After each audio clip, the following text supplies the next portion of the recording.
I'll tell you one thing about it. You should not be retwisting your hair nightly. If you are retwisting your hair nightly, there are some things in your routine for your twists and twist outs that need to change. Hello everyone, Kayla here, and this is What the Kink, a natural hair channel where I share my personal hair journey and tips, tricks, and product reviews to help you with your own. We're going heavy into the tips and tricks today because I want to share with you guys what I use and what I do to make sure that my twist lasts a full 7 days. No retwisting, okay? None of that. Because we are busy people, we have other things that we can be doing. There are a couple of mistakes that I'm seeing that people are making when they do their twist and twist outs. And so correcting these small things should get you a twist out that lasts all week long. First off, let's get into product selection. This is a big one because there are a lot of products out there that are promising to give you hold and whatnot, but then you do your hair and then it's a total flop and a dud, and here you are once again retwisting your hair every single night. So the first thing I would say on this is that you really want to use a product that actually has hold, as in ingredients that provide hold. These are going to be like copolymers. It's going to be xanthan gum. It's going to be PVP. It's going to be pectin. It's going to be those type of things that actually provide hold. You can easily look up ingredients that provide hold. I have a video on things that provide hold. Those type of ingredients still tend to be in curl creams and twisting creams and foams. So in the past, I have used foams where I was like, okay, I think what I tried to use foams for back in the day was like flexi rods. And then I also tried to do curl formers. And my hair just would flop every single time. And I was trying to figure out why my hair was just not, like, why the style wasn't happening. And then now that I know more about ingredients, I went back and looked at the ingredients that were in those foams, and they didn't have anything that provided hold. How you gonna be a foam claiming you can I can wrap my hair and all this type of stuff, and you ain't got no hold? But it happened. And then also you had to look at your creams. I don't use creams anymore to twist my hair, but they do make creams that do have ingredients that provide hold. If you're looking and you don't see any type of copolymers or anything like that, yeah, it's not the one. It's probably not going to provide any hold on your hair. So throughout this video, you guys are going to be seeing me use Nairobi. This is your grandma's foam right here. Your grandma was using this on the roller set back in the day. So that's what I'm going to be using in this video, because I'm not sure if I showed the bottle at any point. But the Nairobi foam does have hold. And so I know that I'm not going to have to redo my hair frequently with this particular product. Another thing you might want to look out for is having too much hold in your product.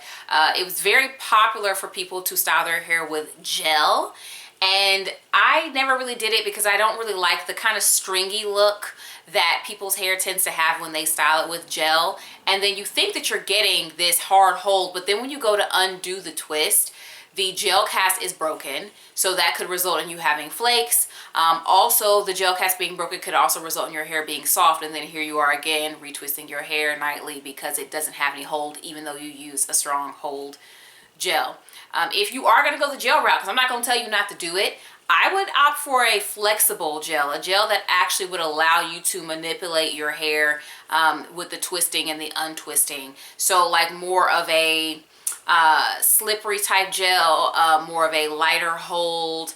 Sometimes they will say flexible hold on the container. I would do something like that if I'm going to use a gel to style a twist out. So this issue is with the twisting technique itself. I'm moving pretty quickly because I'm someone who just really knows how to do small size twists in a quick amount of time. But the main thing that I am seeing, because I watched a video where someone was like, oh, I'm going to put in a set of twists, and they started doing it, and I was like, ooh, child. And then in the end, they did not like the results that they got, and I was like, it's the technique. So this twist is a rope twist, okay? So what the person did was they kind of just put the twist over, put the two sections over each other like this, and there's two things wrong with that. First, it's flat. So you're not getting that rope, which causes the extra tension, which smooths the hair. And then also, you're twisting it really loose. You're all the way down here twisting it. So in order to fix this, what you want to do is you want to twist firmly, tightly, and then you also kind of want to do a little motion with your hands, which is hard for me to explain, so I'll just let you guys, maybe I'll twist slower so you guys can see it, but my fingers are rolling the hair strands before they go into the twist. It takes a while to pick this up. I literally do not think about it at all. So that's why it's hard to fully explain to you guys how it's doing. But like when this hand is coming over, it's rolling the hair. And so it's typically the top hair that's getting rolled, and then the bottom hair comes over, and then it gets rolled before it goes over as well. So I'm doing most of the rolling with my hand that's kind of pointed right here. Very important to make sure that you do this so that your twist can be nice and juicy, so that your resulting twist out is more smooth and uniform. So this one is for the foam users. There's like this whole talk about like how much foam to use, or people in folks' comments like you need to use more. And so people are unsure about how much to use. So this is like my rule of thumb that I use to figure out how much foam to use. I do 1 pump to start out. There we go. And then I'm looking for a feel of like the ability to like really smooth and brush through my hair, and it's almost there, but like not quite. So I'll do 1 more pump.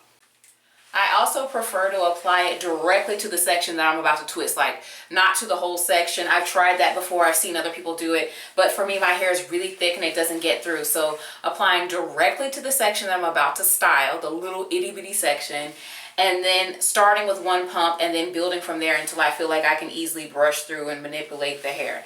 So I'm at the point where I feel like I can manipulate this, and then I'm going to throw in another tip from Ebony with a V. Y'all know Ebony will rock the heck out of a twist out, and something I noticed that she does is she brushes her hair and smooths each little section before she does the twist. And I found that this does make a difference with not just twist outs, but other hairstyles that I do. It just makes the hair more neat when you take it down because it's already been smoothed. So we're prepped and ready to go.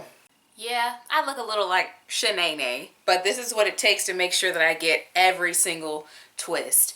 But anyways, the takedown. This is where a lot of people can incur frizz or cut the lifespan of their style short before it even has a chance to live. So the one thing that I would recommend here is to decrease the amount of fluffing and manipulation. You want this to look as close to that original twist as possible. So you see I just separated it. I'm leaving it alone. It's finna look like a curly fry, and I know a lot of people do not like this look, but here's the purpose, okay? If I go in and fluff it and make it look lived in and get 3-day hair or day 3 hair on day 1, what's gonna happen is that when I actually reach day 3, my hair is gonna be looking like day 6 or day 7.